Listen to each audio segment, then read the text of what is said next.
all the healthcare warriors, a big thank you.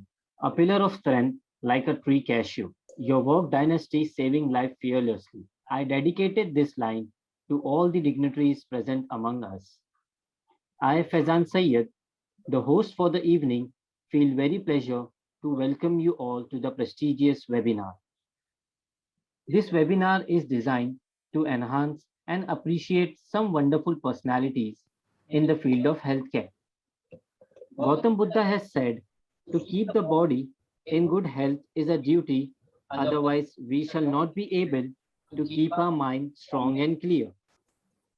You all are the one who regulate his job of maintaining proper health among us. We all know the world is suffering from very tough days, and you all are every day putting efforts, determination, and courage to eradicate the current pandemic. Not only you, but your family members stood towards you like pillars. Hence, we are the Asia GCC Conference and Awards organized by FAMA Global Management Services, honoring you for the contribution in the field of healthcare. Once again, welcome you all to the most prestigious webinar. Moving further, now I call upon Dr. Fareen Khan, Chairperson, Asia GCC Conclave, Chief Editor, Great Brand Magazine, co-founder and CFO, Golden Aim Awards, for welcome speech. Over to you, ma'am. Thank you, Professor Sayed. Good evening and welcome you all to the Asia GCC Conference and Award for Excellence and Leadership in Health. I, Fareen Khan, CFO of Golden Aim Awards and Chairperson of Asia. I would like to thank to all the participants, speakers, and other guests for gracing this occasion. The object of the award is to recognize and felicitate healthcare professionals who have demonstrated outstanding contributions in their respective fields across Asia and Gulf Cooperative Council. This is the day to acknowledge, recognize, pay a tribute to the selfless and unconditional services that has been rendered by this medical fraternity, particularly in the frontline healthcare workers who have placed their own life risk and have been affecting and has been risking their several people's life and affecting people sadly have been lost their life in this pandemic. This is a perfect day for the doctors to stand our community together to rebuild our trust and ensure that we contribute to save life. The contribution and the hard work deserves the gratitude each and every day. And I'm very pleased to connect with the best of the best healthcare experts today. Each award winner will be felicitated by a trophy and a memento. Moving further, I request Professor Sayed to continue with the webinar set. Thank you, ma'am, for such a wholehearted welcome. Now I call upon Mr. Azharuddin Farooqi, Managing Director, Pharma Global Management Services, founder and CEO, Dinergic Business Solutions, to speak few words. Over to you, sir. Good evening to everyone. I, Azharuddin Farooqi, the Managing Director of Pharma Global Management Services and the CEO and co-founder of Dinergic Business Solutions. It's both an honor and a privilege to stand before you and welcome you all to this prestigious webinar, Asia GCC Conference and Award. I express my gratitude to all the professionals present in today's webinar.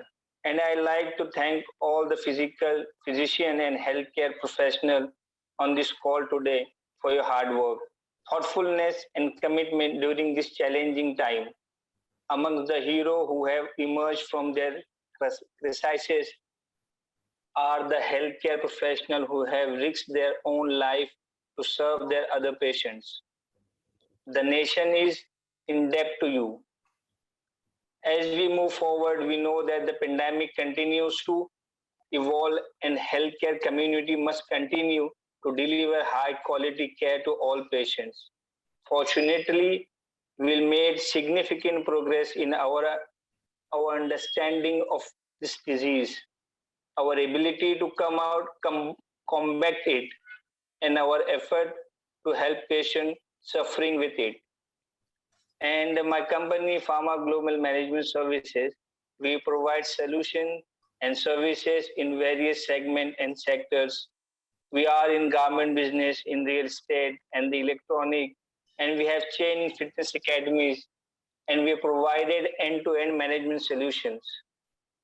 We started our business in 2004 with a small warehouse in Mumbai, and with the team's support, we built our business national to international level. We have our chain in Mumbai, Pune, Delhi, Bengaluru, and internationally Dubai, Oman, and Indonesia. I hope to build more chain in future. I am very thankful to Asia GCC team and Dr. Farheen Khan to give us a chance to be a partner of this prestigious webinar, the platform where professionals and thought leaders share their views and knowledge. And congratulations to all the awardees and best of luck for the evening. Thank you, and over to you, sir. Thank you so much, sir. Now we move on to our conference ceremony, and we'd like to invite our first respected speaker, Dr. Hema Diwakar, CEO and Chairman, Asian Research and Training Institute for Skill Transfer, FOXY Ambassador to Federation of International Gynecologists and Obstetricians. And ma'am's topic is transforming the future of women's healthcare through digital technology. Over to you, ma'am. Thank you, and namaskar everyone, and the organizing team of the Asia GCC conference and the powerful women, Farheen Khan, behind the whole initiative. A huge congratulations to you two for bringing such illustrious and accomplished people on the forum today for honoring their achievements and their innovative way of delivering healthcare. And certainly, as your tagline says, achievement, innovation, and motivation. I'm sure that the award that they receive today will motivate them to do more, to do better, to go on the larger space as you yourself have expanded your company from local to global. So huge congratulations to all of them, many of them. In fact, I must say all of them are my very beloved friends and colleagues, and my very heartfelt congratulations to all. So moving on to what I have been able to put forth some of my thoughts on how the pandemic has helped us make some positive shifts, reaching every girl, every woman for the best of healthcare. That has always been our dream. And ladies and gentlemen, just like how we have connected today through the digital forum, I do not think that so many of us would have gathered for the Golden Aim Awards physically at any one point, given the busy schedules that we have and the roller coaster schedules that we have to maintain. So how the digital technology itself has transformed our own lives and how it's going to lead the way towards tomorrow with inventions and innovations which revolutionize the women's healthcare. Well, then I must reflect on the fact that healthcare providers, as in ourselves, were one of the last ones to get into the digital space. Whereas in our own lives and in the lives of girls and women in many parts of our country, every day from shopping to banking to booking their tickets on trip.com or leisure activities, everything was on the digital space except the healthcare. Of course, there were legal reasons for that. And thanks to the pandemic, that March 2020 came the mandate that, yes, we can offer teleconsultations. Dear friends, you will agree with me that digital India is indeed the new India. It's not only the generation next, but yesterday's generation also who has done the catch-up, a leapfrogging in the face of the pandemic. And you will see this very delightful, illustrious photos from our own country, right to the last mile. We can reach girls and women digitally. Well, have we walked the talk? What did we do in our own setup at the metro city of Bengaluru? I always believe that the medical and the digital industry should marry each other. And we launched the Diwakar's Hospital app about 8 years ago, when everybody in the campus, it is indeed a behavior change. To the staff, and to the patients. And we had to really struggle hard for 3 long years to motivate them to download the app, to get on to several features that our app offered. But the Lage Raho principle, I may urge you, and you may yourself reflect on your own journeys in medical practice. You persist long enough on one agenda, and it always is sure to work. So what were the features that were offered through our own app? Well, it was to provide a seamless customer experience, as we would call it. The page opens up with appointment scheduling and paying their bills, the video section for awareness, the health wall, which is an internal Facebook kind of a page. All of these years ago were fairly novel and innovative to the patients. The younger generation patients, the adolescent girls, and the school and colleges, the health and hygiene programs that we used to approach them, they were very, very excited about this. Not so much the women in their 30s, and really not very much beyond the 45s and the 50s. But once again, I must thank the COVID-19 for one thing, that everybody has been compelled to get into this space and have recognized the luxury of saving their time and efforts to do a number of things. So Fit to be Mom was one of the initiatives that we did. When we say preconceptual counseling, there are a number of things that we have to tap from the patients.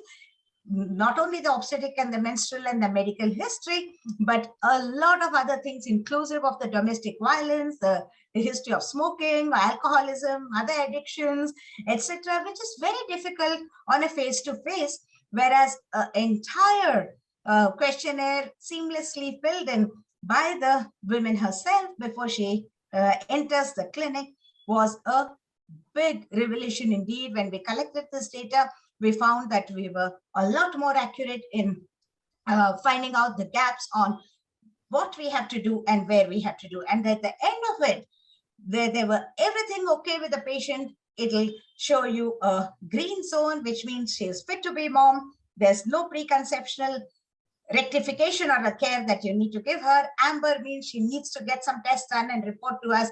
Red means she has to necessarily see us before she tries to embark into her next pregnancy. So all of these were really, really very exciting. Then we brought in for PCOS care, the lifestyle. All of us will recognize, all of you fertility specialists know the importance of the BMI and the the targets that you require your patients to meet, but it just doesn't happen off the cuff. You need to motivate her, you need to guide her, and we lack the expertise and the time. That is an honest confession. And the digital approach to logging on their food and activities and trying to objectively measure the variety of parameters that would change and come to us with the Bluetooth information as to what the way forward is. And it also has the features where there is a number of guiding videos, whether it's yoga or dance activities like Zumba or the aerobics or any kind of gymnastics that she herself can look and do, and what is the kind of meal that she's having, and menstrual tracker, the mood tracker, and everything inclusive. So this has been again another novel initiative in the digital space. Okay, can somebody mute? No. Excuse me, Asia GCC. All the children there, kindly mute. Okay, so India has swung, as you can see here, 2% incidence of obesity to 27%, and the recent data shows 35%.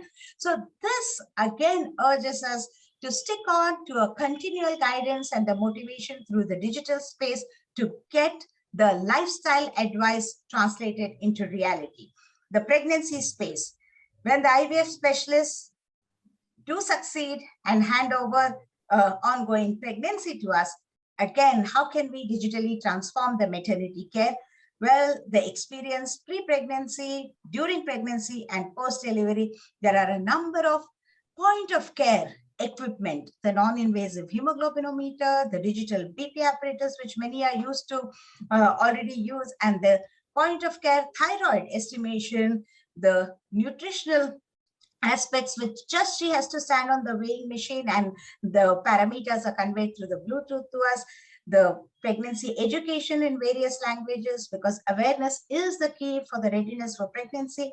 And you will also notice that the novel equipment, we were the first ones in the country to use this, the Hiramed or the Baby Beat as it is called.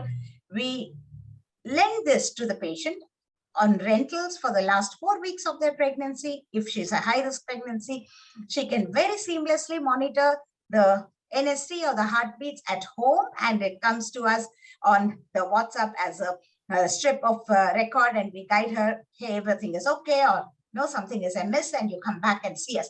So this is a very, very simple thing to use, irrespective of the educational level of the patient, because as how she would click her mobile for a variety of things on a daily basis, she would do it for this as well.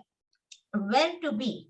It's not W-H-E-R-E, where to be. We are already in that space. It is W-E-A-R, where to be. The devices which you will wear on your wrist. We are getting in from the Indo-Israel collaborations, novel device called WizMe. It is really a whiz. Indeed, the wisdom has taught us that just a strap that a patient wears gives us her monitoring of non-invasive blood glucose and various other parameters. And you would see the girls and women of the next generation who are all the time hooked on to their mobile devices, such a seamless and continual record of whatever we want, inclusive of the big data, can be got. Not only this, the demand side, we have spoken about girls and women, but the supply side, that is to strengthen the skills and the capacity of the healthcare providers.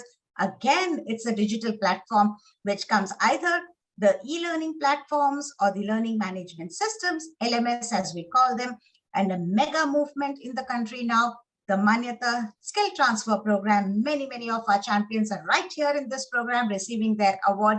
I'm so very proud of their contribution to help deliver the care during delivery in a safe, effective, quality-driven, dignified, and respectful manner. So this is our team at Artis who have been the game changers because they have changed their behavior at the first instance to get on to the new and novel techniques of the digital platform.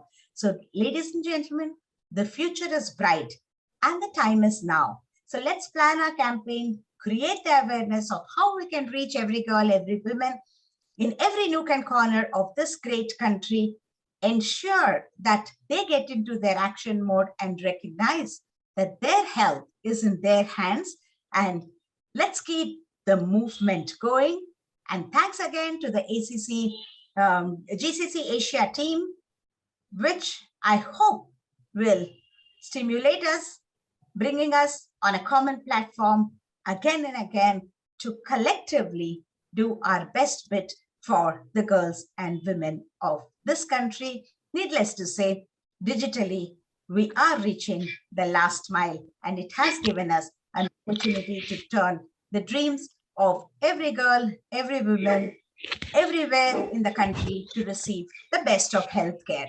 Thank you very, very much for your kind attention and for the kind invitation by the team for my presence and participation in this great meet. Congratulations once again, and namaskar.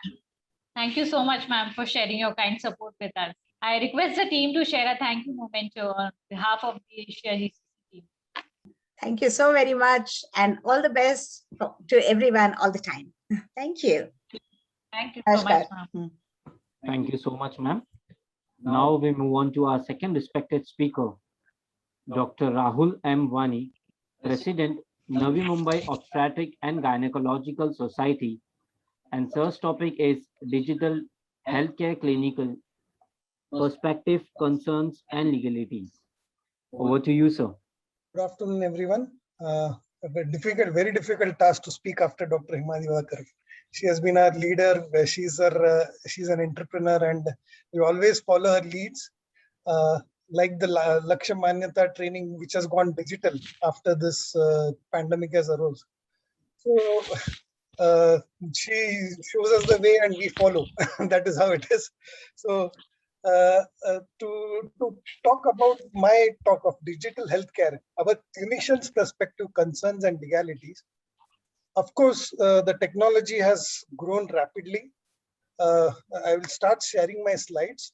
So as I was saying that the technology has grown rapidly, and with the facilities of internet, which has reached the last mile, or it's almost reaching each and every nook and corner of the globe or the world. Anything and everything can be transferred through the digital platform. Now, since digital care has invaded almost all our lives and all our working, it so has it in the digital healthcare. Now, in the digital healthcare space, there are two definitions which the government of India, through its guidelines, has given. One is telemedicine, the other is telehealth. What is telemedicine? Telemedicine is about healthcare services provided by the professionals by using this information and communication technologies with exchange of valid information for diagnosis, treatment, and prevention of disease and injuries, and research and evaluation. So telemedicine is about healthcare services. When we talk about telehealth, it is about allied services also, like the physiotherapy, the dietitian services. So this telehealth is a larger canvas than the telemedicine. Telemedicine is focused on diagnosis and treatment. Now, this digital healthcare or telehealth is a very good tool in transferring skills and transferring health education, in giving health information. But when it comes to examining a patient or treating a patient, there are certain guidelines which we need to follow. Now, which the government of India, through the National Medical Commission, which was formed in 2019, has passed, and there are certain IT rules and regulations which we need to follow when we are giving this digital healthcare as a clinician or as when we are treating our patients. Now, the benefits of telemedicine is everyone knows that telemedicine access to appropriate interventions, including faster access and access to services that may not otherwise be available. There's a lot of saving of cost and effort, a lot of saving of time, because patients from rural areas can get the benefit of the most specialized clinicians and doctors by sitting in their place, by connecting through the internet or through these platforms. So it reduces the inconvenience impact to family and caregivers and social factors. Reduces the burden on the secondary hospitals. There can be easily records and documentations can be easily maintained. And as this pandemic has shown us, it is safe for the patient as well as for the doctor too, so that it reduces the transmission of contagious infections like the COVID right now. The government of India is committed to providing equal access to quality care to all, and digital health is a critical enabler for the overall transformation of the health system. Through this digital, we all know India is a resource poor country, and the availability of the specialized consultants in the rural areas is very, very minimal. Most of them have to travel to the cities to get specialized treatment. So digital healthcare will bridge this gap. Mainstreaming telemedicine in health systems will minimize inequity and barriers to access. Now, India's digital health policy advocates use of digital tools for improving the efficiency and outcome of the healthcare system. Now, having said all this, there are certain concerns on the practice of telemedicine because there are lack of clear guidelines. There is a lot of ambiguity. And in 2018, the judgment of the High Court, Bombay High Court, in a case where the doctor had advised a post-LSCS patient certain medications on the telephone because he was not available at his place. And though the patient was seen by a local specialist and clinician, it turned out to be some serious complication, and the patient expired. And these doctors were criminally punished. So there are these concerns, and there are gaps in legislation, and uncertainty of rules pose a risk for both the patients as well as the doctors. So what are these guidelines, and what are the acts which are applicable to this digital healthcare? The Indian Medical Council Act 1956, the Indian Medical Council Professional Conduct, Etiquette and Ethics Regulations, the Drugs and Cosmetics Acts, the Clinical Establishment Act, the IT Act, and the information technology, reasonable security practices and procedures, and sensitive personal data for information rules 2011. Now, all these acts primarily govern how we would give a treatment digitally, or how digital healthcare will function. Now, before the guidelines, before these guidelines came in, telemedicine guidelines came in 2020, just at the outbreak of the pandemic. Giving treatment on telephone or on emails was considered to be legally, it was considered to be risky, because if anything goes wrong, the doctor would be in a soup because he has not followed the proper protocol. Now, technology used for telemedicine services can be abused. It has some risk, drawbacks and limitations. We will see how this can be abused later on. So appropriate training for enforcement of standards, protocols and guidelines is needed. And in line with this, the registered medical practitioners using telemedicine this is the guideline which says that when you're consulting on telemedicine, the same professional and ethical norms and standards as applicable to traditional in-person care should be followed. And that to train doctors, the Board of Governors of the National Medical Commission are going to form a course, online course, which we all will have to go through if we have to practice telemedicine. So as soon as this course comes in, we'll know how best we can use these platforms. Now, the professional judgment of a registered medical practitioner should be the guiding principle for all telemedicine consultations. A lot of onus has been put on the doctor or on the clinician for using telemedicine services or using these platforms to give treatment.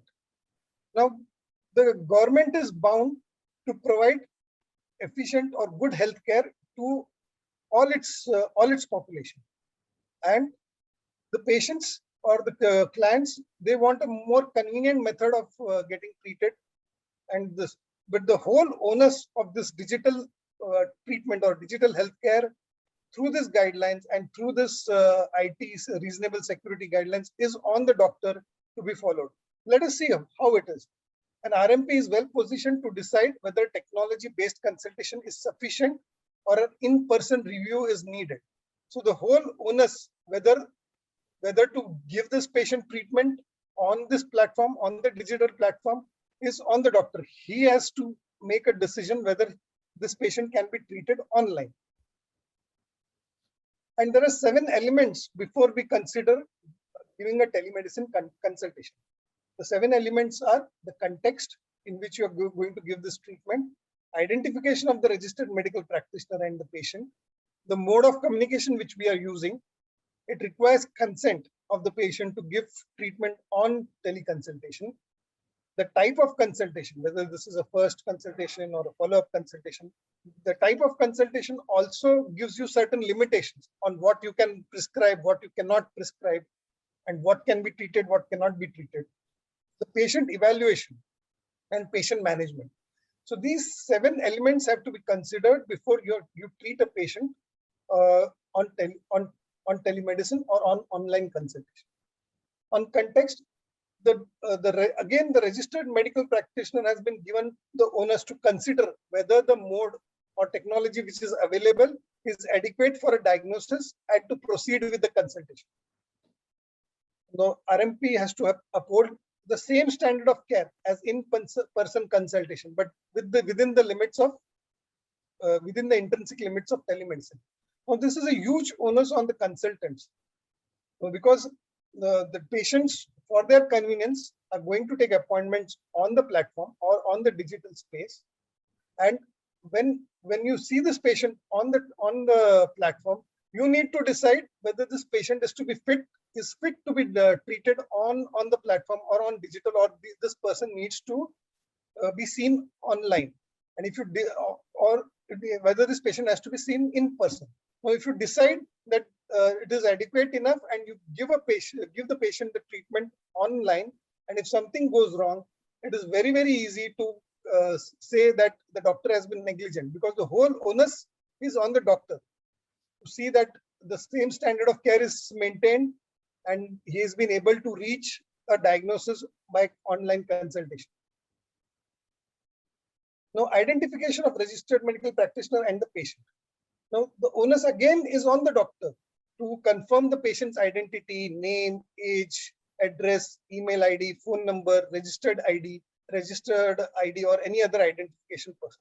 So before starting the consultation, the doctor is bound by these guidelines that he has to identify the patient, his name, what age group it is, what is the age of the patient, his contact details, and he also should have a mechanism so that the patient can identify the registered medical, who this registered medical practitioner is, what are his qualifications. So the onus here is still on the doctor, so that the identification of both the patient and the doctor is very clear. And if the patient is minor, or if the registered medical practitioner is has a doubt that this patient is not a major, then the consultation can be given only along with a major person with the who is accompanying the minor, and the identity of the accompanying person has to be also ascertained. So this again is an onus on the registered medical practitioner. I think such onus putting on the registered medical practitioner is a little too much. And the registered medical practitioner shall display his registration number on his prescription, on the websites, on the prescriptions he gives online. So this registration number has to be displayed everywhere. So this is a norm which we follow in person also. So this should not be as difficult. The mode of communication. Now there are various modes of communication which a patient can avail of. Now it could be a real-time consultation, like a video consultation, or on the telephone where we are consulting real time, or it could be an asynchronous exchange of information. That means the patient puts his queries or his clinical symptoms on the mail. The doctor sees this mail at his convenient time and answers to the mail and gives advice. So this is asynchronous. It is not real time. There can be only voice interaction, like on the mobile. We already spoke about email or text consultation, your WhatsApp chats or your SMSs that can form a part of telemedicine or teleconsultation, and video consultation. Now, considering the situation, a registered medical practitioner has to use his best judgment to see which technology would be suitable for this patient, and whether whatever technology has been used is adequate to reach a diagnosis and to give a treatment. So whenever we are doing telemedicine or teleconsultation, a patient's consent is required. Now, when a patient initiates teleconsultation, then the consent is implied. That means the patient has already given a consent. But when a doctor initiates a teleconsultation, then an explicit consent or a written consent from the patient is required, and this consent has to be recorded. This can be recorded in any form. It can be a voice recording, it can be an email, or it can be a video recorded that I consent for a teleconsultation in this process. So whenever we are initiating a teleconsultation, a consent, an explicit consent or a written consent or a recorded consent is necessary. So that is one thing which we all need to look at. Then types of consultation. Now, the guidelines have mentioned what is a first consult, what is a follow-up consult. First consult means when the patient is for his new symptoms or for these symptoms is consulting you for the first time. And if he consults after 6 months of the initial symptoms, then that should also be considered as a first consultation. A follow-up consult would be anytime within the first 6 months of the consultation. If he seeks further advice, that would be a follow-up consultation. So what you can treat and what you can prescribe is guided by what consultation it is, whether it is a first consultation, video consultation, or first consultation, audio consultation. So all these things you need to look at before you prescribe to the patient. Again, patient evaluation. The registered medical practitioner must make all efforts to gather sufficient medical information about the patient's condition before making any professional judgment. Now, information can be supplemented through conversation with a healthcare worker or provider. Now, if the patient has a healthcare worker with him or a doctor who is treating him at the local level, or some healthcare provider who is treating this patient, then we can gather the information from such a doctor or the healthcare provider who is available there. You can ask for additional information. You can ask for additional investigations. Now, if a physical examination is required and is critical for this consultation, the registered medical practitioner should not proceed with the consultation and should arrange for an inpatient consultation or in-person consultation. Now, patient management. If the patient can be appropriately managed by telemedicine based on the type of consultation, then the RMP may proceed to give with his professional judgment to provide health education, to provide counseling, and to prescribe medicines. Now, again, here the whole onus is on the registered medical practitioner, whether the diagnosis he has reached is, or whether the information he has got from the patient through the teleconsultation is adequate enough to form a diagnosis and to treat the patient. Since this is not a regular thing which we have been doing, and courts also look at our documents where we have taken the history, where we have examined the patient and then reached a diagnosis. So if anything goes wrong through teleconsultation, of a patient has reaction to some medications or the diagnosis missed, the patient can easily claim that the doctor was negligent. He should have asked for an in-person consultation. So you need to be very, very careful before you decide to treat the patient on teleconsultation. Now, prescribing medicines.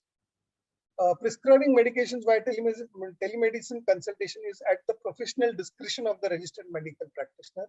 It entails the same professional accountability as in the traditional in-person consultation.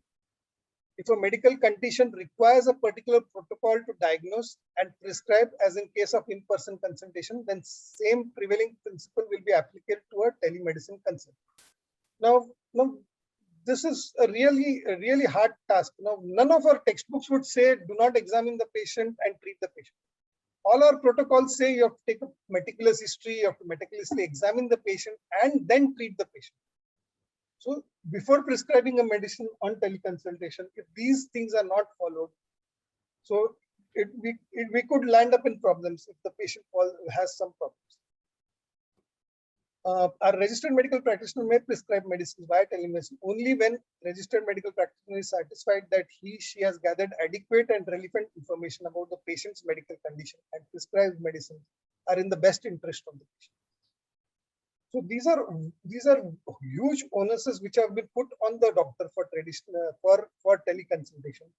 It is the government's need to reach the unreached. It is the patient's need for convenience, but the whole onus is on the doctor. If anything goes wrong, he'll be liable and he'll be punished for negligence. Now, there are certain restrictions which have been given in the guidelines. What medicines can be prescribed on a teleconsultation? There is another list O, list A, list B, and depending upon the consultations, which of these medicines can be prescribed. And there is also a prohibited list, which is the psychotropic drugs or narcotic drugs, which cannot be prescribed, or the Schedule X drugs. So most of your antibiotics would fall in the Schedule X drugs, which cannot be prescribed on teleconsultation. When you are giving a prescription, these prescriptions have to be preserved, and you have to provide the patient with a photo of the prescription, a scanned copy or a digital copy of a signed prescription. In case we are transmitting the prescription directly to the pharmacy, the consent of the patient is required, and he is free to take it from any of the pharmacy of his choice. It is not bound to him to take it from some pharmacy. Now, I was talking about the telemedicine being abused, or it can be misused. Now, as per the medical ethics, data privacy and confidentiality, the professional norms for protecting patient privacy and confidentiality is on the doctor. He has to see that the privacy and confidentiality of the patient is maintained. Now, what we have seen is when we use these digital platforms, which are provided by these IT professionals or these companies, what the data we enter into this is shared with these companies. Certain data gets shared, like the patient's name, the contact details, and the prescription which we are giving, the investigations which we are writing. This gets shared, and this platform owners or the platform providers, they have started entering into agreements with online pharmacies and pathology labs, so where they will provide concession to the patients. So as soon as you have entered the prescription there, the medicines and the lab investigations, a call will go to the patient asking, we can provide these medicines at a cheaper rate than your pharmacy. We can give these investigations at a cheaper rate, and we don't know whether the lab is standardized lab or not. So this is how it is getting abused, and the privacy and confidentiality of the patient is getting leaked. So you need to be very careful what platform you are using, whether the platform provider will follow this norms of privacy and confidentiality. Now, if using telemedicine, all actions that willfully compromise patients' care or privacy and confidentiality will be considered as misconduct. RMPs who use telemedicines to prescribe medicine from the prohibited list will be considered as misconduct. Now, if you share patients' data or certain photos are uploaded which are explicit or which are revealing the private parts, all this will be considered as misconduct. Now, we have the onus, or we are supposed to maintain a log of record of telemedicine consultations. Now, if you're consulting on the telephone or you're consulting on WhatsApp chats, it is difficult to maintain these logs. So you will be bound to use certain platforms where they will store this data on the cloud, and the platform providers can easily use this data for their benefits, getting into contracts with pharmacies, getting in contracts with labs and taking concessions and referral fees from them. So now this IT technology, this also provides certain rules which we need to follow. Now, what is reasonable security practices and what is sensitive personal data? As per this act, any physical, psychological, and mental health condition of the patient, the sexual orientation of the patient, and medical records and history are all sensitive personal data of the information, sensitive personal data or information of the patient. And when we are collecting, receiving, possessing, storing, dealing, and handling with this information, we have to have a privacy policy. And this privacy policy needs to be displayed on your website, or this should be easily accessible to the patient. So you need to have a privacy policy if you are consulting on teleconsultation. What should this policy provide for? Policy provide for clear and easily accessible statements of its practices and policies, the purpose of collection of this information, uses of information, and where will this information will be disclosed, under what conditions this information will be disclosed, and what are your reasonable security practices and procedures so that this data is not breached or this data is not leaked. So all this has to be displayed when you're collecting data from the patient and feeding into this platforms. Now, whenever you're collecting information, you need the consent from the patient, that you should give the knowledge to the patient that you're collecting this data. What is the purpose of this, for the information to be collected? Who are the intended recipients of the information? The name and addresses of the agency collecting the information, and where will this be stored? So all this data, all this information you need to give to the patient when you are recording this data, or you're collecting and saving this data on an IT platform. Any discrepancies and grievances of the patient will have to be addressed. We'll have to have a grievance officer who should look into these grievances and should solve this problem within a month. So disclosure of information should be only under certain allowable. You cannot disclose the information to anyone, and if there is a breach of this breach of this information, you have to show that you are providing adequate security measures, and this breach was not because of your failure, but because of the breach of the IT provider. So all this onus is on us when we are providing teleconsultations, and we need to be very, very careful at what platforms we are using, what is the credibility of the platform provider.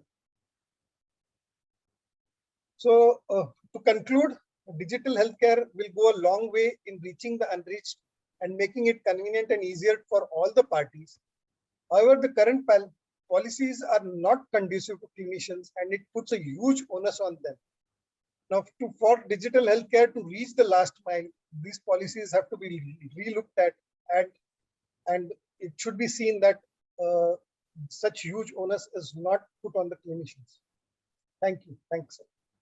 I thank Asia GCC for providing me this opportunity to talk on this subject, and I hope I have done justice to the topic. Definitely, Dr. Avi. Thank you so much for sharing the kind support with us and highlighting the advantages and the consequences of telemarketing. And I present a thank you memento on behalf of Asia GCC Awards. Thank you so much, sir. Now we move on to our third respected speaker, Mrs. Vaishali Singh, teacher, Army Public School and wellness coach. And ma'am's topic is women health and balancing meal plate. Over to you, ma'am. Good evening, all of you. I'm Mrs. Vaishali Singh. I'm a teacher in Army Public School and a wellness coach, and Mrs. Glamorous Diva Queen. First of all, I want to thank Asia GCC team for giving me a chance to speak among you all legendaries. मैं आज आपसे women के बारे में, उस विषय के बारे में बात करना चाहूंगी जिसे हमने हमेशा इग्नोर किया है, and it's related with health. Exactly, thing is this, ये शुरुआत होती है उसके जन्म से. सबसे पहले तो हमारे कल्चर को हम भूल नहीं सकते कि हमारे यहाँ पर जिस तरह से एक लड़की के पैदा होने पर कैसा माहौल होता है और लड़के के पैदा होने पर कैसा माहौल होता है, और हम ये भूल जाते हैं कि वह एक जन्म देने वाली जननी है, उसका ज्यादा ख्याल करना चाहिए हमें. और फिर स्टेप होता है, नेक्स्ट स्टेप होता है मेंस्ट्रुअल साइकिल. मेंस्ट्रुअल साइकिल के टाइम पे क्या होता है, ये तो बिल्कुल टीन एज में ये शुरुआत होती है इसकी, और हम इसे इतना नॉर्मल ट्रीट करते हैं उनके साथ, जबकि हम भूल जाते हैं कि इस समय उनका एक हार्मोनल चेंजेस आते हैं जिसके कारण से उनके मूड स्विंग होते हैं, उन्हें पेन होता है, and nobody cares for that. And उनके जो डाइट होता है, उनका डाइट प्लान चेंज करना चाहिए, उनका मील प्लेट कैसा होना चाहिए, न्यूट्रिशियस मील प्लेट होना चाहिए, ये सारे इग्नोर किए जाते हैं. Nowadays mothers are all educated, even though they ignore all these things, these important period. And then comes the stage of married life, जहां पर उन्हें एक पेडेस्टल में बैठा दिया जाता है, त्याग की देवी, और कहा जाता है कि आपको एक्सपेक्ट किया जाता है कि आप सारे परिवार के जितने भी लोग हैं उन्हें आप ध्यान देंगे, केयरिंग करेंगे, देखभाल किया जाएगा, परंतु कोई भी यह नहीं ध्यान देता है कि वह क्या सोच रही है, उसे क्या फील हो रहा है. Is this visible to you all? Yes, ma'am.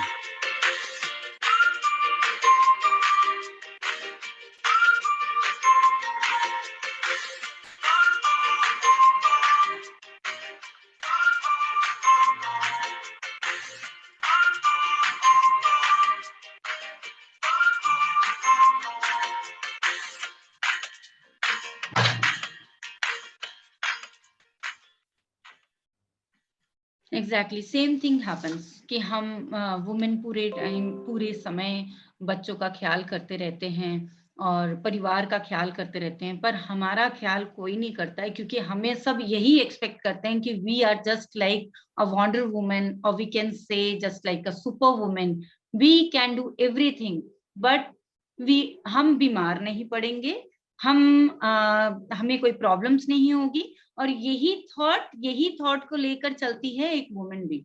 उसे लगता है कि हमें अपने परिवार को देखना चाहिए, हमें अपने बच्चों को देखना चाहिए और सभी का ख्याल करना चाहिए. और तब वो क्या होता है, सबकी डाइट को बैलेंस करते करते वो अपनी ही डाइट को इम्बैलेंस कर देती है। नेक्स्ट है, even this is happening with educated literate women. They are working women, they don't realize till they face any major health issues. Same happened with me. और मैं 30s के एज में I felt like कि मुझे थोड़ा सा problem create हुआ. You can see my screen that when I was 30, I was 89 kg. और फिर मैं इसी तरह से अपने बच्चों का ख्याल कर रही थी, अपने परिवार का ख्याल करके अपनी जॉब कर रही थी, और आई forgotten about my health. I didn't think कि हाँ ये सचमुच में बहुत ही इंपॉर्टेंट है health, because I am a pillar of the family. I forgotten this. और मैंने अपना ध्यान छोड़कर सारे इन्हीं कामों में लगी रही. And one day 5 years before I felt कि मुझे बहुत सारे प्रॉब्लम्स ने घेर लिया, जैसे कि हेल्थ इश्यूज थे, सारे हेल्थ इश्यूज थे. जैसे माइग्रेन हो गया था मैं ओबेस हो गई थी, 89 kg की हो गई थी. और फिर मुझे वेरिकोज वेन्स भी हो गया, because I am a teacher, I have to stand whole day in the school. And then मुझे यहाँ पर कोलेस्ट्रॉल तो मेरा बहुत हाई हो गया था, 318, और fatty liver, fatty uterus, like that. और साथ में मुझे जॉइंट्स पेन स्टार्ट हो गया, बैक पेन स्टार्ट हो गया, like that. I forgotten about everything. And then when I realise, तो टाइम बहुत ही मतलब पार हो चुका था, और मैं मेडिसिन पे मेडिसिन खा रही थी. इसके अलावा मेरे पास कोई चारा नहीं था. बट लास्ट ईयर जब मैंने healthy and happier community join किया, देन आई रियलाइज कि जब उन्होंने वहां, मेरे कोचेस ने मुझे बताया कि आपको ये सब, क्योंकि हमने अपना न्यूट्रिशन डाइट फॉलो नहीं किया, इस कारण से हमें ये सारे प्रॉब्लम्स हो गए. And truth, in this present era you can see कि हमारे यहाँ पर जो भी कुछ भी हम उगा रहे हैं, जो भी हम क्रॉप्स ग्रो कर रहे हैं, उसमें क्या है? कुछ नहीं है, उसमें कुछ भी नहीं है, क्योंकि उसमें फर्टिलाइजर से ही उन्हें सारा उगाया जा रहा है. फर्टिलिटी लैंड की खत्म हो चुकी है, और हम सिंपल क्या करते हैं, फ्रिज में जो भी रखा हुआ है उठाया और सिर्फ भूख लगी और खा लिया.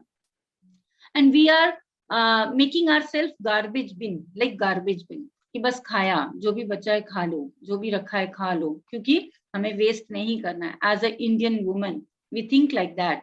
और तब मुझे एहसास हुआ कि मुझे सचमुच में मैंने बहुत सारी गलतियां की. Even I saw so many my colleagues also, my women living around me, जो बहुत सारी मेरी कॉलोनी में मेरे जितने भी मेरे पहचान के, I felt they are suffering with lot of problem because of this only. Then I thought कि मुझे ये इस विषय में भी डिस्कस करना चाहिए. And most important thing is our balanced meal plate. That is most important thing. You can see why we say that balanced meal plate is very important, because we should cover so many things in our balanced meal plate. ये नहीं कि रोटी और सब्जी ले लिया और खा लिया क्योंकि हमारा टाइम खत्म हो गया. You all know about 56 भोग प्लेट. 56 भोग प्लेट क्यों कहा जाता था हमारे इंडिया में? It means कि we should cover all the nutrients in one plate. Our body needs everything.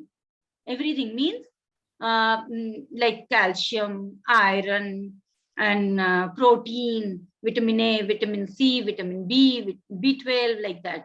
तो हमें ये सारी चीजें ऐड करनी चाहिए अपने प्लेट में. But is it possible? क्या हम 56 भोग का आटा, ये 56 भोग का खाना खा सकते हैं? Is it possible? It's not possible. Why?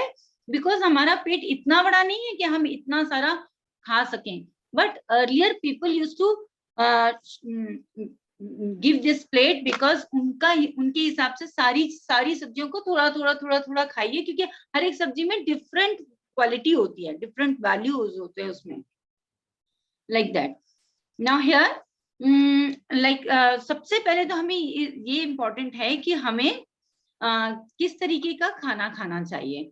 सबसे पहले हमें तो फाइबरस फूड सबसे इम्पोर्टेंट होता है. हमारे प्लेट में हमें फाइबर मतलब कि सैलेड को ऐड करना चाहिए. अदरवाइज क्या होगा, सैलेड नहीं ऐड करेंगे तो हमारा खाने का प्रॉपर डाइजेशन नहीं हो पाएगा.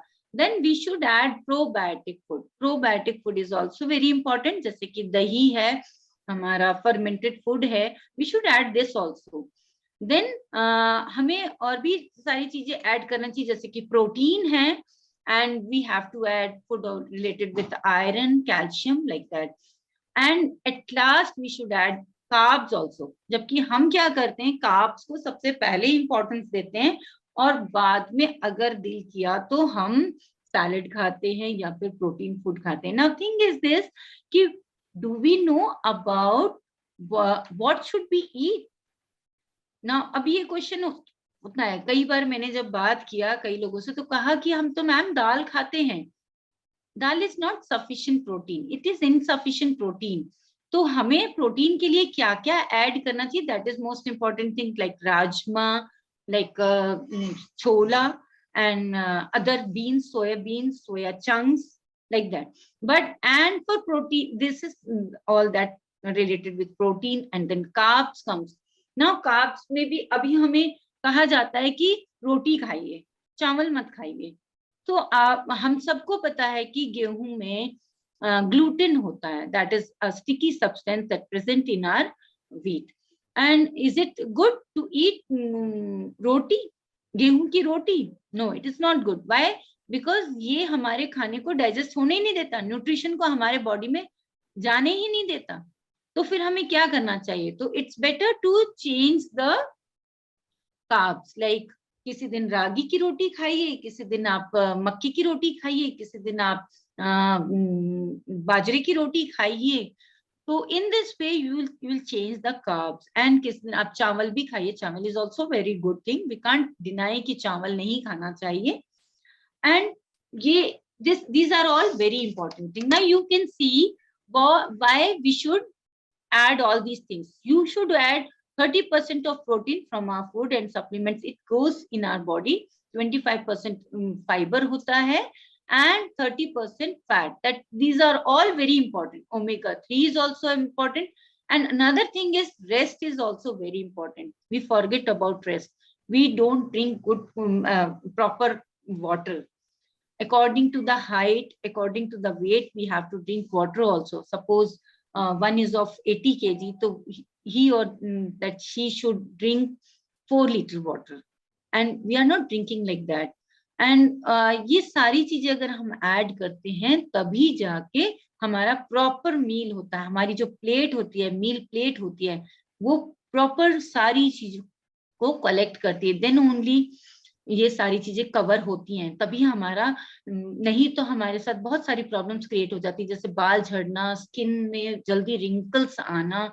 ये सारी प्रॉब्लम्स को अगर दूर करना है तो we should add all these things. And one thing I want to tell you, आज के प्रेजेंट इरा में supplement is also very important, क्योंकि खाने में वो सारी चीजें नहीं रह गई हैं. क्योंकि अब तो बहुत सारे फर्टिलाइजर्स डाल के इन्हें उगाया जा रहा है. बाद में हम और उसके साथ गुनाह करते हैं कि हम उसे फ्रिज में लाके रख लेते हैं कई दिनों तक, फिर उसे हम पका देते हैं. तो इन इतने सारे प्रोसेसेस में क्या होता है कि सारा न्यूट्रिशन बर्न हो जाता है, सारा न्यूट्रिशन डिस्ट्रॉय हो जाता है.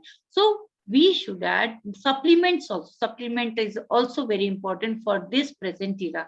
If will not add supplements, तो मैंने भी सप्लीमेंट यूज किया और तब जाके मेरा जो चेंजेस आया, from the 89 kg I came to 67 kg. और आज की इस इरा में educated women are also forgetting about all these things. Supplements add करिए आप. It's an humble request to everybody, please add supplements.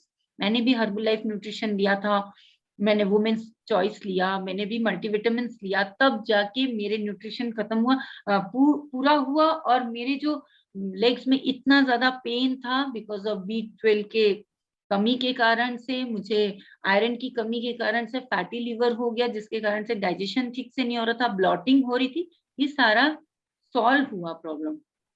Thanks a lot. You given me the chance to say, to tell about the nutrition that is very important for our daily life.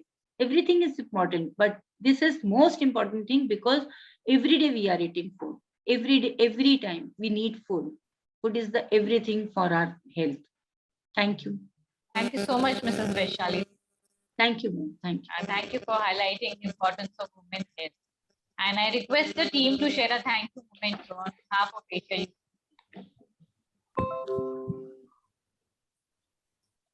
Thank you. Thanks a lot. Thank you so much, ma'am. Now we move on to a much awaited award ceremony. And our first category of the awards are IVF Icon Award. And the award goes to Dr. Kaberi Banerjee, Medical Director, Advanced Fertility and Gynecology Center. Congratulations, ma'am. And we have few words from you, ma'am. Thank you very much for this award and opportunity. I'd like to share my brief journey in a minute or two. I'm an IVF specialist practicing in New Delhi. I've done my training and I got the opportunity to train in infertility way back in early 2000. And I was asked that why do you want to train in infertility when India has a huge population? And so my answer as a gynecologist and person interested in infertility was, you know, a woman has a right, a couple has right to reproduction also. I mean, just because our country is the second most populated country in the world does not mean that couples who are suffering from this problem should not avail the state-of-the-art facility that is available, and that as a country we can offer to all our couples. So I went to UK, I trained there for about 3 years. I came back to New Delhi and I established few corporate hospitals. And now I'm running Advanced Fertility and Gynecology Center, which is my own hospital in New Delhi. And we are giving state-of-the-art IVF, donor, surrogacy, and all facilities. And I'm really, really honored. I'd like to thank Asia GCC Conference Awards in Leadership and Federation of Quality Healthcare Education Council and Dynergic Business Solution for having given me this opportunity and honor. And thank you once again. Thank you so much, Doctor.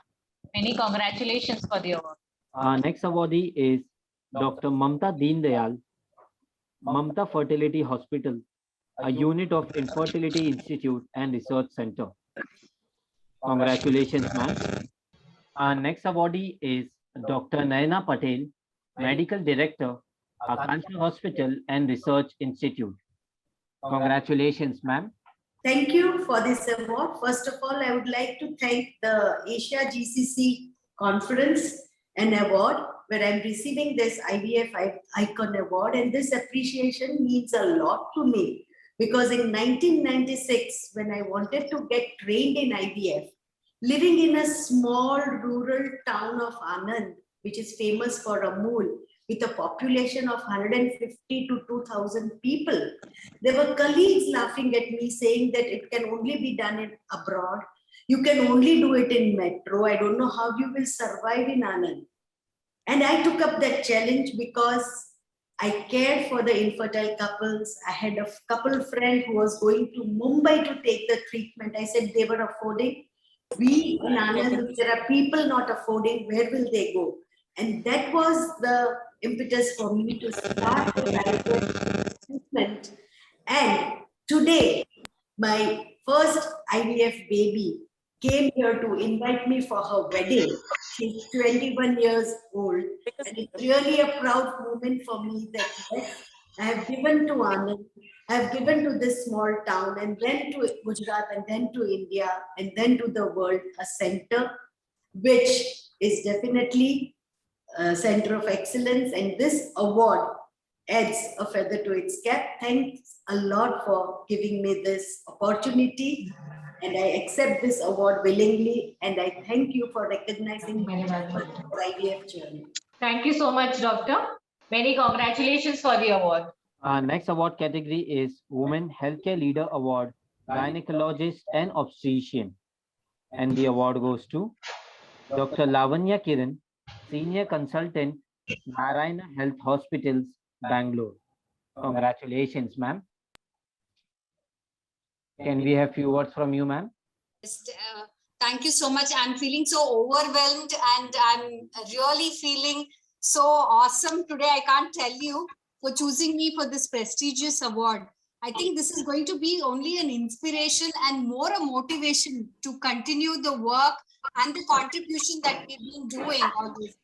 It's a passion for me to always take care of women. And this is why I actually became an obstetrician and gynecologist, because I wanted to extend my education to womenhood and do something for them. It's really a great honor to receive this Asia team. Thank you so much for choosing me. Thank you so much, Doctor. We wish you many congratulations for the award. Thank you.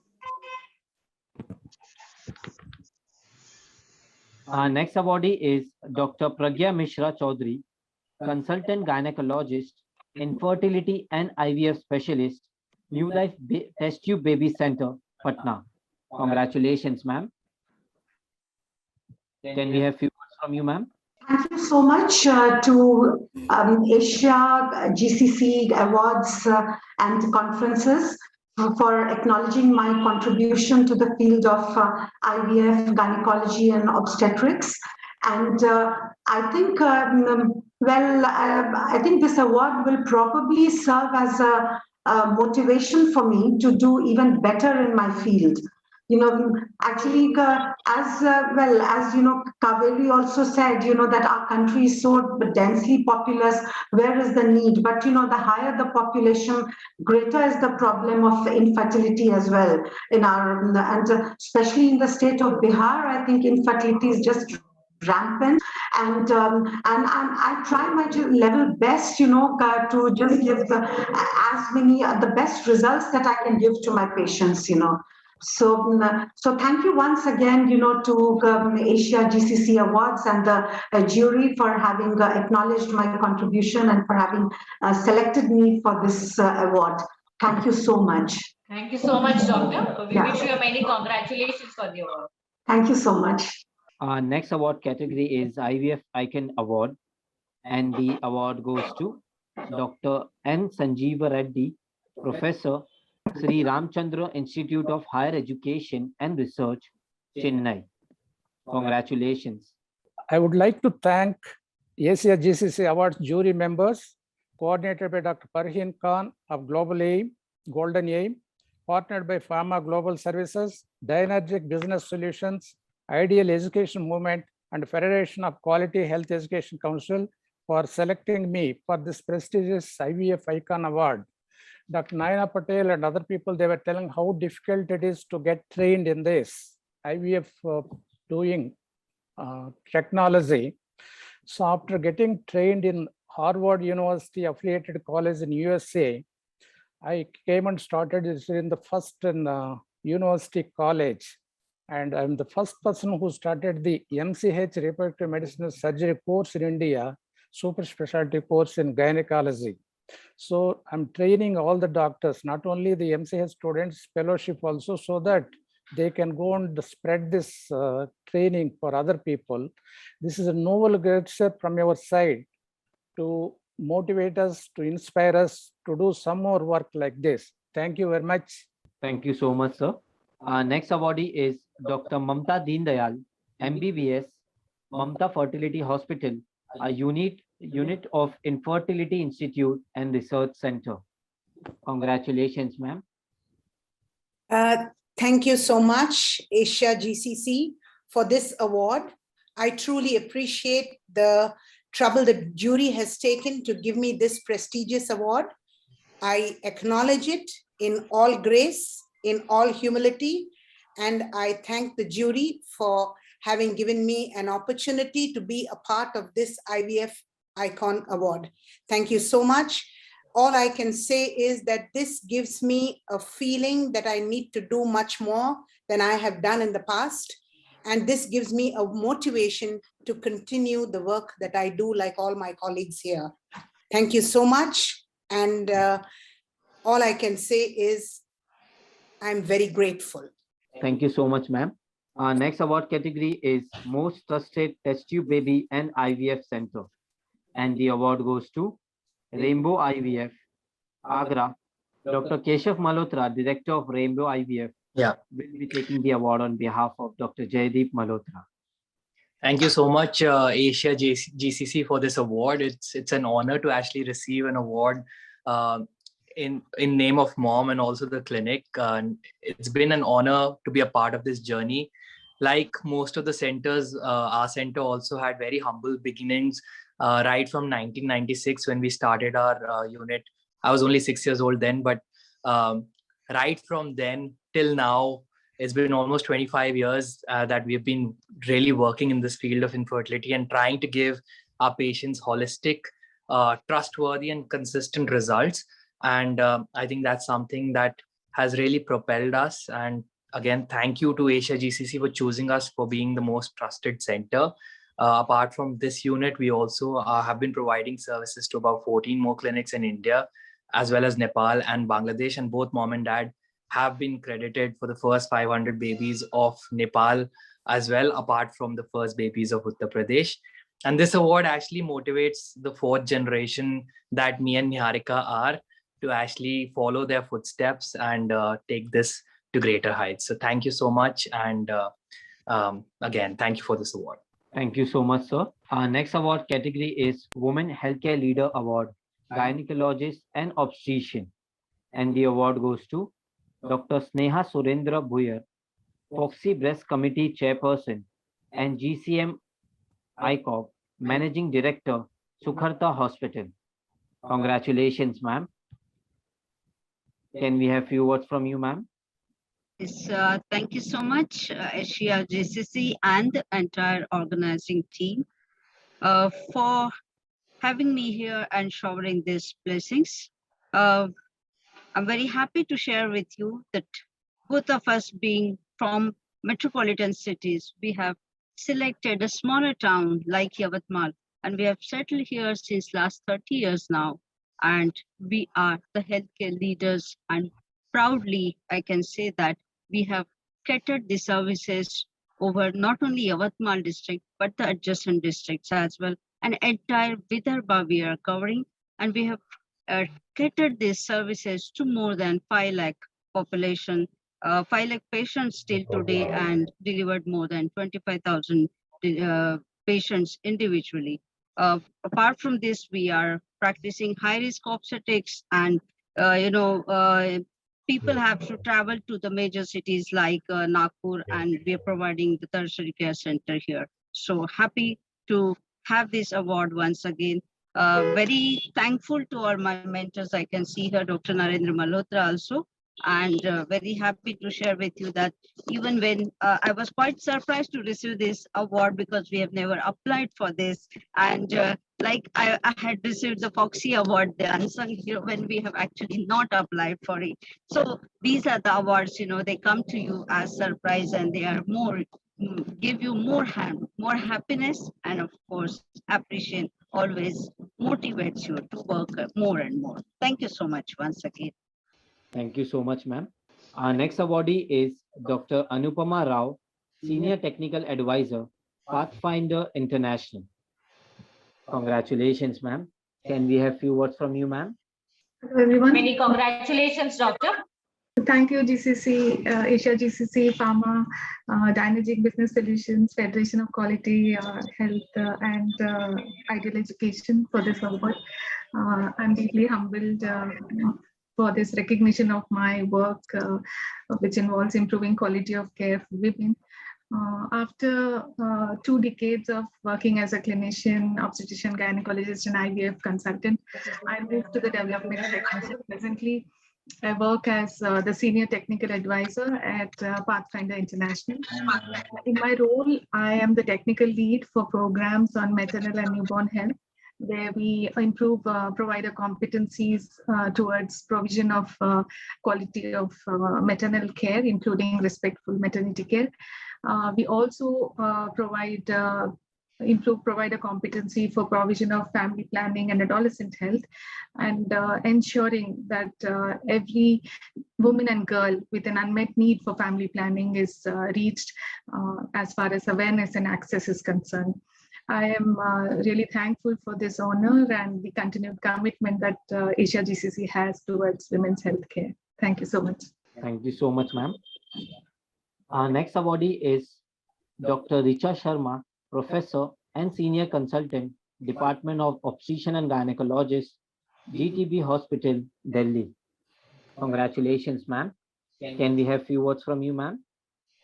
A very good evening, all of you.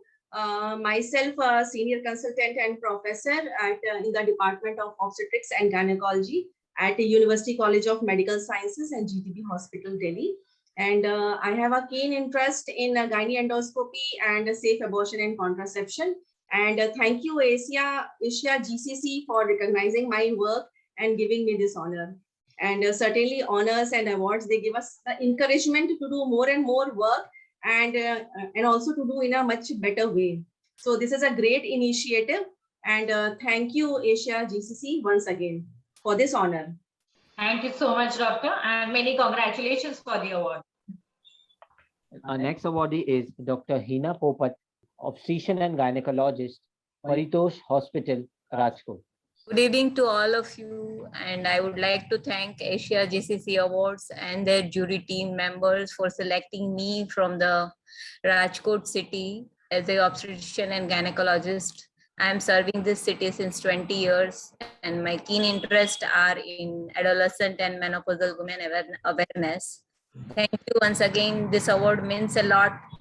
I am seeing my all stalwarts of Foxy here, and it's my proud moment to receive this award with all of them. I am really humbled, and thank you so much. Thank you. Thank you so much, Doctor. Many congratulations for the award. Thank you. Our next award category is Women Healthcare Leadership Award, Gynecologist, Obstetrician and IVF Specialist. And the award goes to Professor Girija Wagh, Professor, Primrose Wellness and Care, Foxy, Cloud9 Hospitals. Congratulations, ma'am.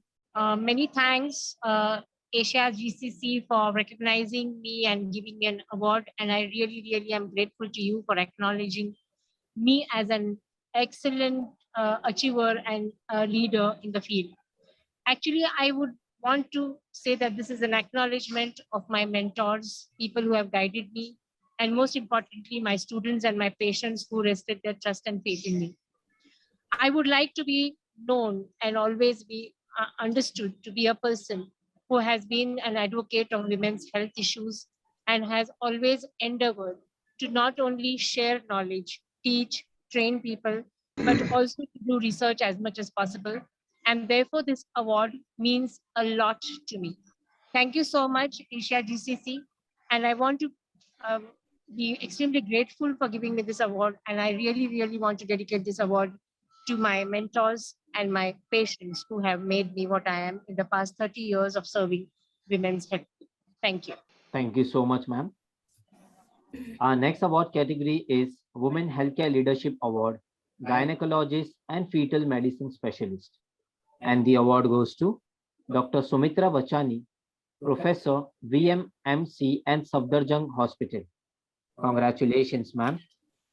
Can we have few words from you, ma'am? Good evening.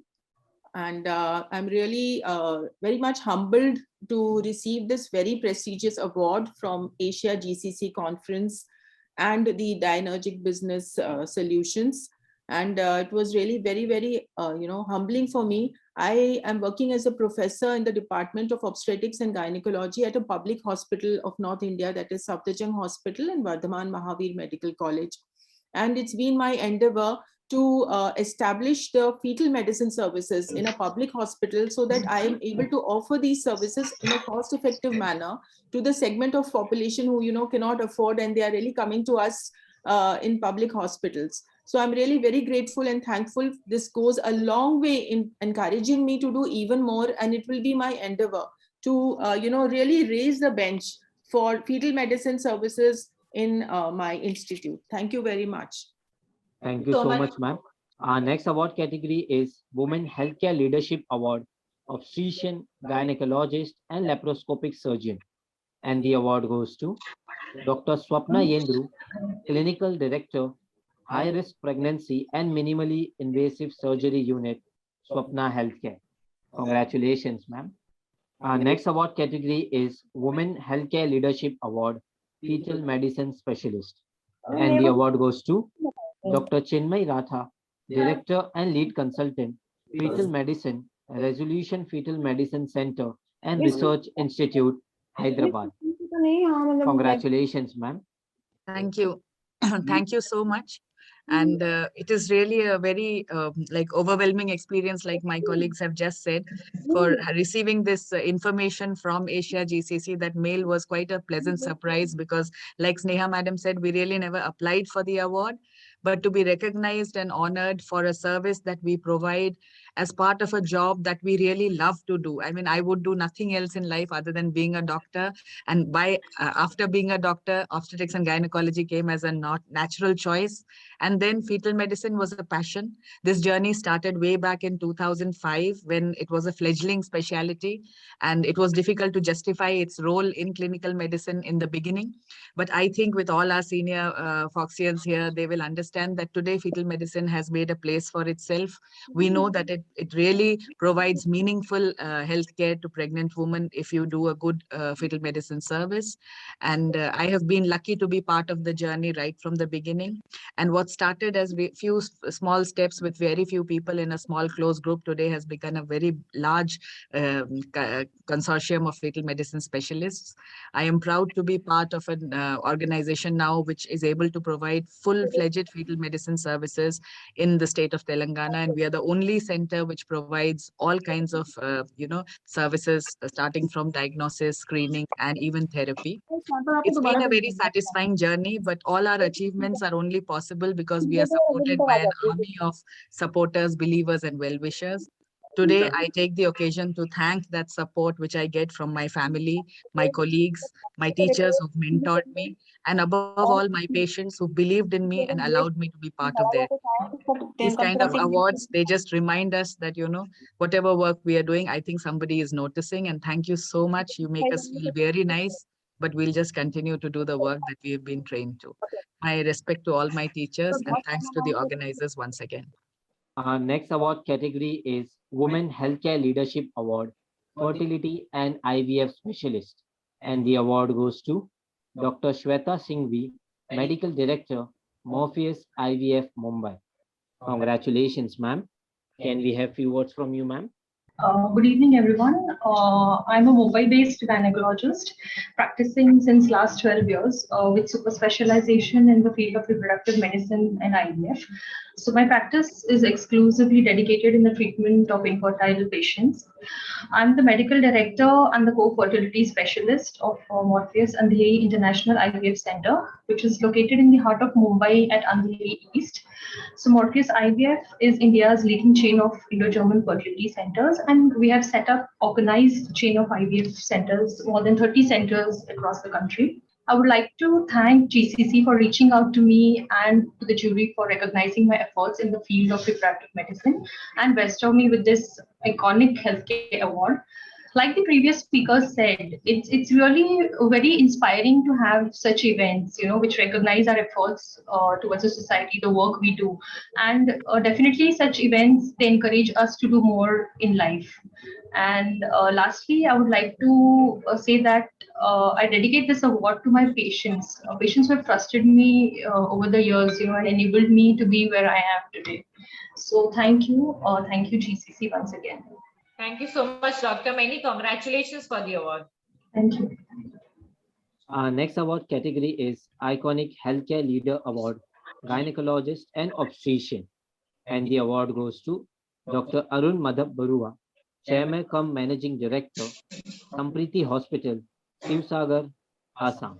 Congratulations, sir. Good evening to one and all, and especially thank to the team Asia GCC for reaching out to a place where many of you or your like organizations do not really reach out. We have been in the field for more than 36 years now, but as I said, a satisfied life is more important than a successful life.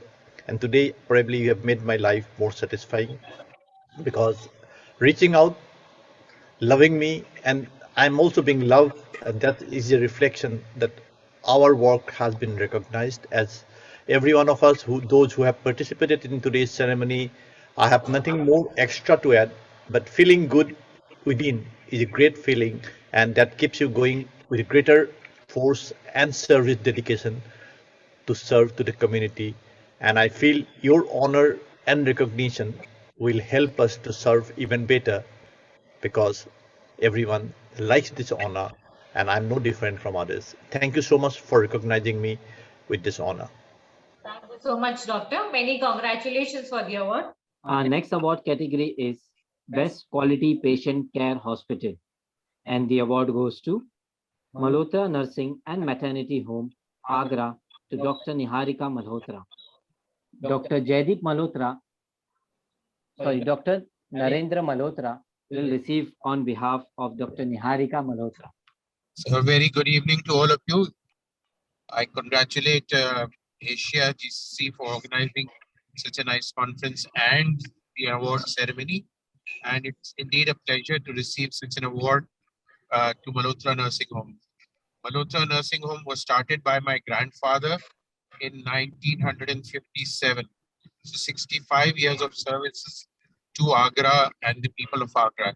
And both my parents were gynecologists and they've delivered over 50,000 babies in this nursing home.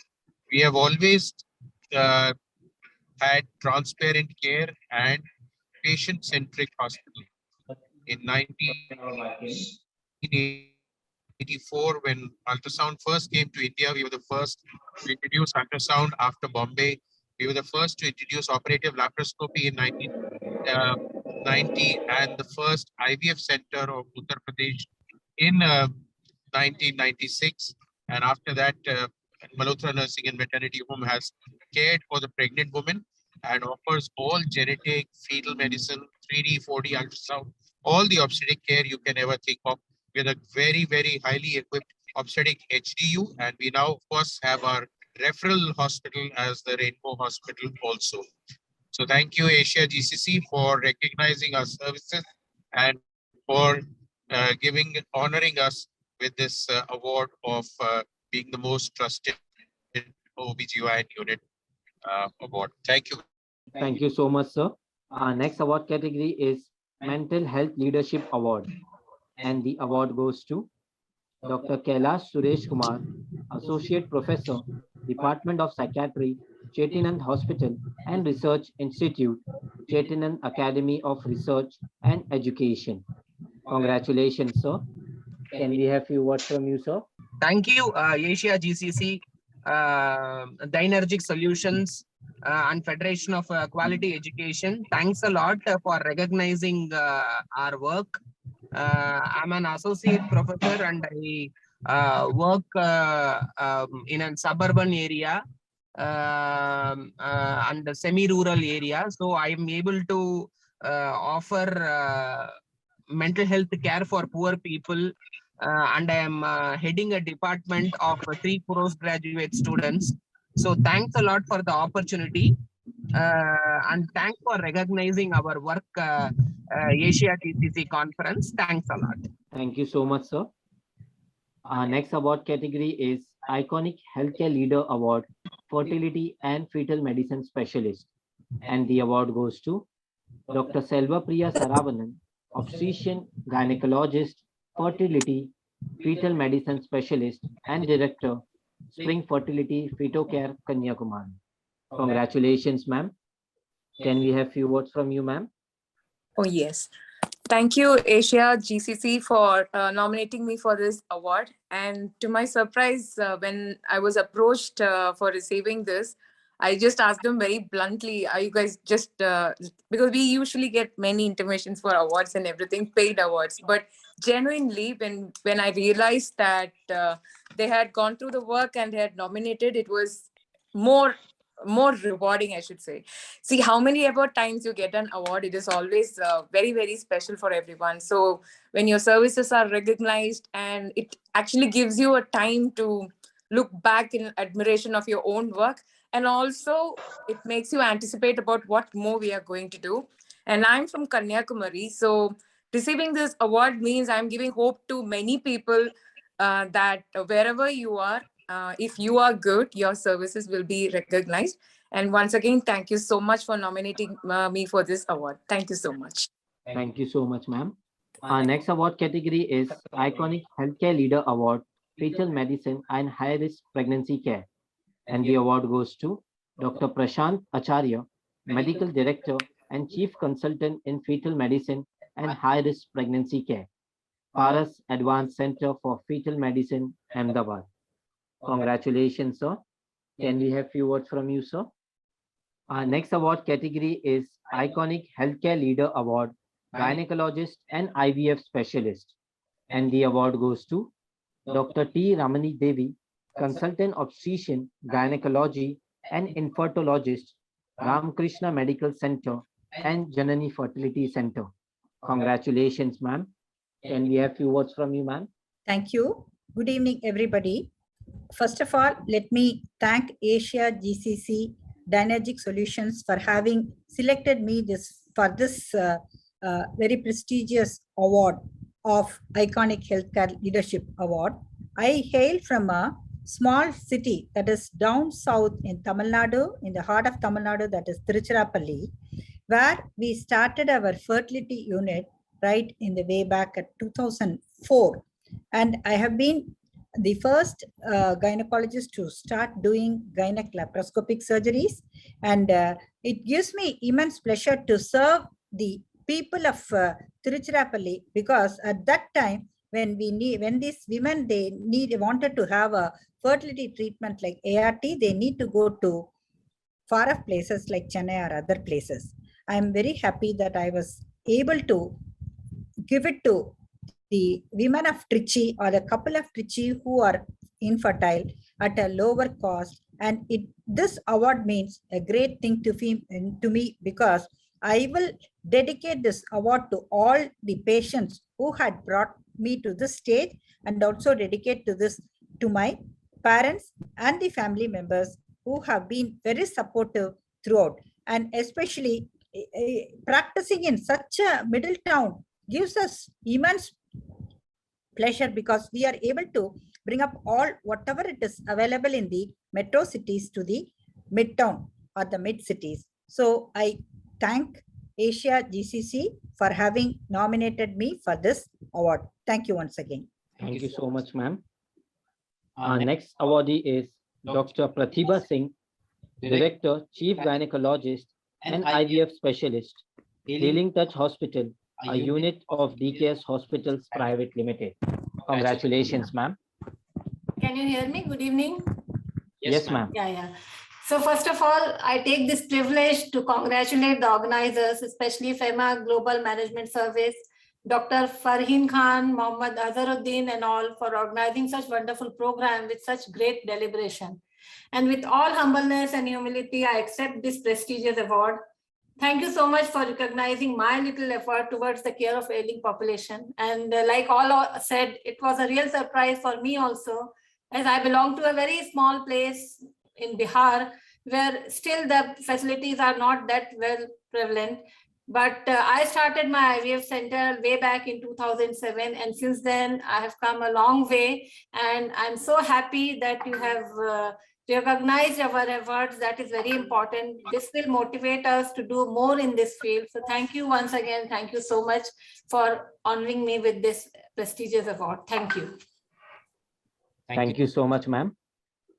Our next awardee is Dr. Sara Zaidi Merchant, Consultant Gynecologist and IVF Specialist, Indira IVF, Dadar.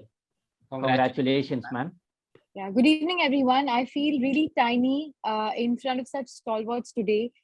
Coming from a thorough bureaucratic family, my belief that there is no greater joy in giving joy to people attracted me to pursue this in the field of infertility. And beginning, my little steps in the field of infertility, we realized that it's a sea of infertile patients, childless couples who are still deprived of the joy of parenthood due to a lot of reasons. And I try to do my share by taking little steps, organizing a lot of camps around in the peripheral areas, and being a part of Indira IVF, Bombay. I feel extremely delighted and honored today and to receive this award. I am very, I feel very privileged and humbled by this felicitation by the esteemed Advisory Council and the Federation of Quality Education of Asia GCC Awards in Healthcare. And this award is indeed a great inspiration for me to walk little miles ahead in my healthcare career. Thank you so much. Thank you so much, ma'am. Our next awardee is Dr. Akash Gajjar, Director, Akash IVF Center and Ashirwad Hospital.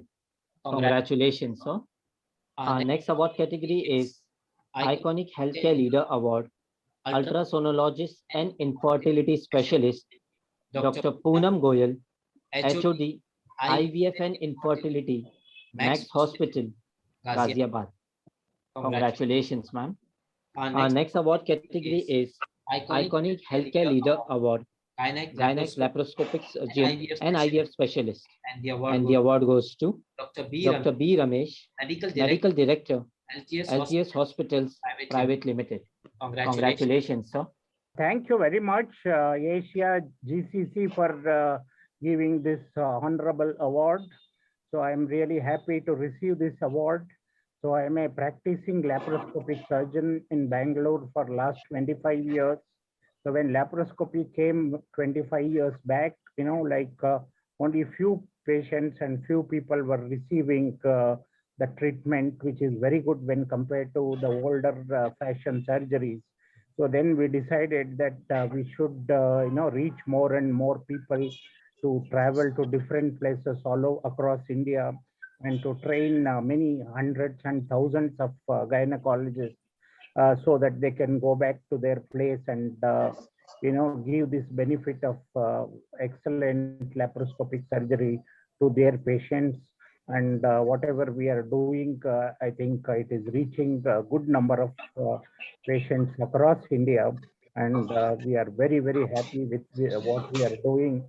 And once again, I thank Asia GCC, and please continue to do this good work and recognize the people who are doing good work, which encourages them to do further good work in their respective field. Thank you very much. Thank you so much, sir. Our next award category is Iconic Healthcare Leader Award, Gynecologist and Infertility Specialist. And the award goes to Dr. Riddhi Deepak Doshi, Fertility Consultant, Dr. Riddhi Doshi's Fertility Clinic. Congratulations, ma'am. Can we have few words from you, ma'am? Good evening, everyone. At the outset, I would like to thank the organizers at the Asia GCC, the jury members, and all the team of Asia GCC for organizing this event and for selecting me, for nominating me. And I'm extremely honored, very nervous, to be honest, to be amongst the all the stalwarts present over here. I'm extremely thankful for this honor and this award.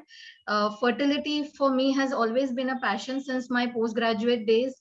And I'm very fortunate that I've been able to work in this field, and awards like these giving me that appreciation motivates me to further continue my passion. I feel it is a much evolving field, and we really need our patients.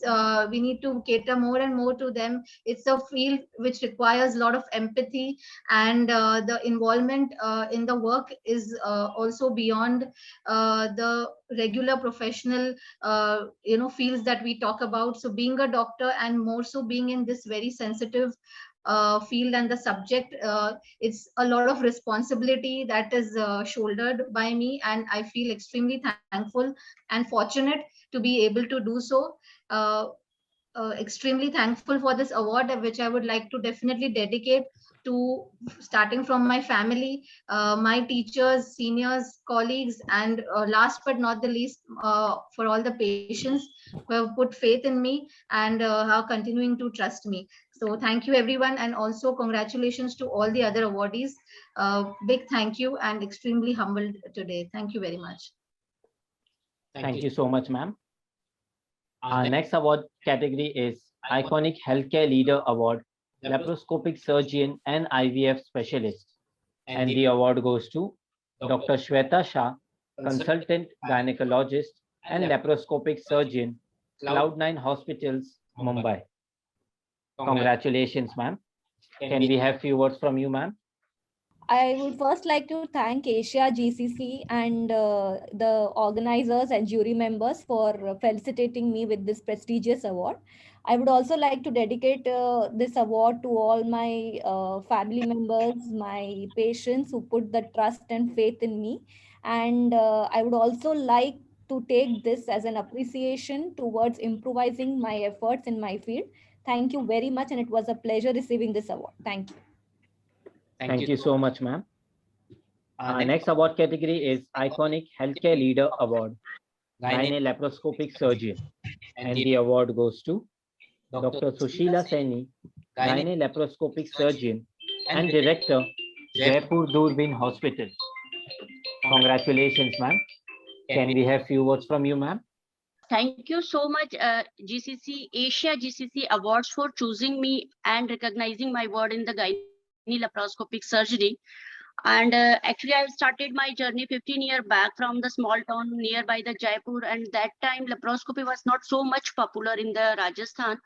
But being we are discussing here all the key, everything's surround from to the women only. And when women postpone their health just because of open surgery downtime, long downtime in the open surgery and the fast recovery in the laparoscopic surgery, I have chosen the field and it is my passion. And I am started training also in the Rajasthan. Previously, some few centers was working, but not so much was popular laparoscopy in our area. So lots of doctor has to go out from the Rajasthan to learn the laparoscopy. So when we started the training, then girls and all the lady doctors did not move outside from the Rajasthan and they can started training. And now laparoscopy is much popular and much recognized surgical technique in our Rajasthan. So thank you so much, Asia GCC, for recognizing word. And actually, this is also a surprise for me for choosing me for this award. So thank you so much. Thank you so much, ma'am. Next award category is Iconic Healthcare Leader Award, Cosmetic Gynecologist and Infertility Specialist. And the award goes to Dr. Ruchi Bhandari, Infertility Specialist and Cosmetic Gynecologist and Director, Miksha IVF Center. Congratulations, ma'am. Hi, thank you so much, Asia GCC, for recognizing my work at such a young age. And I feel privileged to share a platform with my mentors, my guides. Everyone is over here. And I thank all the credit goes to all my mentors who've taught me so well and made a great foundation, like Dr. Girija Waq ma'am, Dr. Naina Patel. I've been following them throughout.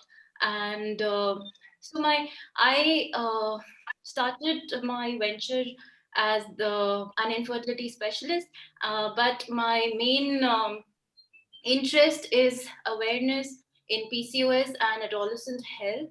So I've been associated with a lot of schools wherein I do a program and I introduce puberty, menstrual hygiene, menstruation to young kids between 7 to 11 years. And I'm really passionate about lifestyle changes from a very early age for prevention of infertility and PCOD, which is almost like an epidemic in the whole world. And thank you so much for recognizing my work. Thank you. Thank you so much, ma'am. Next award category is Iconic Healthcare Leader Award, Gynecologist and Infertility Specialist. And the award goes to Professor Jayam Kannan, Emeritus Professor, Gabba Lakshman Bigai Fertility Center. Congratulations, ma'am. In my line, I have always learned to end the event with a positive thought. No matter how hard involves tomorrow is a fresh opportunity to make it better. At the end, every step must affect forever. Maybe I had to inspire some more stars next year. With this now, we come to an end of this award ceremony and today's webinar. May I request Dr. Farheen Khan to do closing remarks. Over to you, ma'am. Thank you to all the esteemed participants. It has been an honor to have you all present in our event. Your participation ensures the success of the event.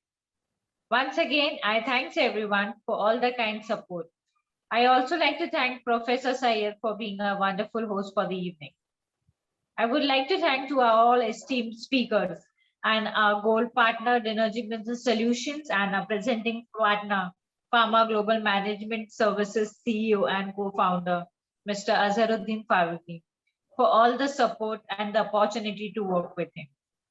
Last but not the least, to all the participants and the award winner, wishing you all many congratulations. Hope to invite you all soon again. Thank you, everyone. Stay safe and stay healthy. Thank you so much, ma'am.